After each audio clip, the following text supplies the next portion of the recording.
All right, over the next few days, different characters are going to show up to teach you about toxins that are in different food sources. But today, Captain Arbon wants to talk to you about something that is so prevalent in our food supply, and we don't even recognize it as being a toxin because, of course, advertising misleads us into thinking that it's a health product when it couldn't be anything further. And what I'm talking about today is vegetable oils. Things like soybean oil, canola oil, corn oil, cottonseed oil. These oils are extremely unstable. You cannot heat them because they become rancid. And rancid oils, I'm sure you've smelled it if you've ever opened an old container of any type of oil, you know right away that it's bad. But we are really cleverly disguising the nasties in the processing of these particular oils. Now, so I'm just gonna walk you through this. I have some soybeans here. Now, if you've ever eaten a soybean, you know it's pretty dry and gritty, right? So how on earth do they get oil out of this guy? Well, they use a chemical process. They bathe the soybeans, which are probably genetically modified because 90% of the crops of soy in our country are genetically modified. That's a whole other ball of wax. We're not even gonna talk about that today. We're just gonna talk about what they do, assuming this were a organic soybean. They bathe it in chemicals. That's the refining process.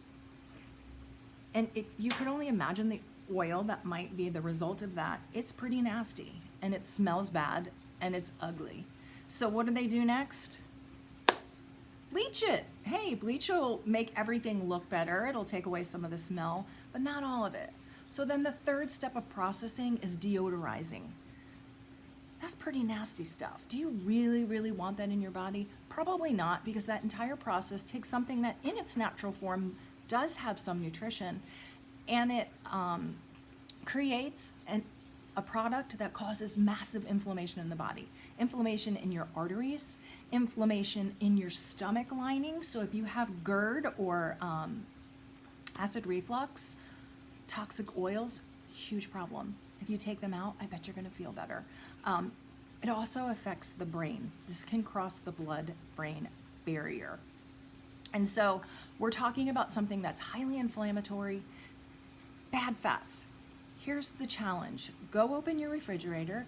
I bet if you have regular mayonnaise, the #1 ingredient on there is soybean oil. Even if you buy, I've been fooled a couple of times, has organic olive oil in the mayonnaise. It's not the #1 and only ingredient. They're using a combination of oils. So it's prevalent in health foods. So I want to really encourage you guys. I never tell people to throw things out of their pantry. This is one thing I would tell you stop using. If you go through your fridge and you see that you've got soybean, canola, and corn oil as the top ingredients in your health food products, I'm gonna add one more caveat to this. These oils are unstable with heat. They turn rancid. What do you think happens to the French fry oil or the chicken finger oil at the drive-thru? They're using those oils over and over again, day after day. Guys, these things are rancid. They are robbing us of our health. And if we want to talk about healthy weight loss, this is one area we've got to get really clear on. This is probably one of the #1 hidden toxins, and it's the reason I really wanted to hone in on it first. So take a look. You can even share in the comments. Gosh, were you surprised? Did you see stuff that you've been eating every day? And remember, this is about consistency. What we do day in and day out is what builds our body or breaks it down. If you're doing an occasional cheat meal, this is not such a big deal, but it's what we do routinely that's going to make all the difference. So share in the comments if you've learned anything, and we'll pick up with a new character in a few days.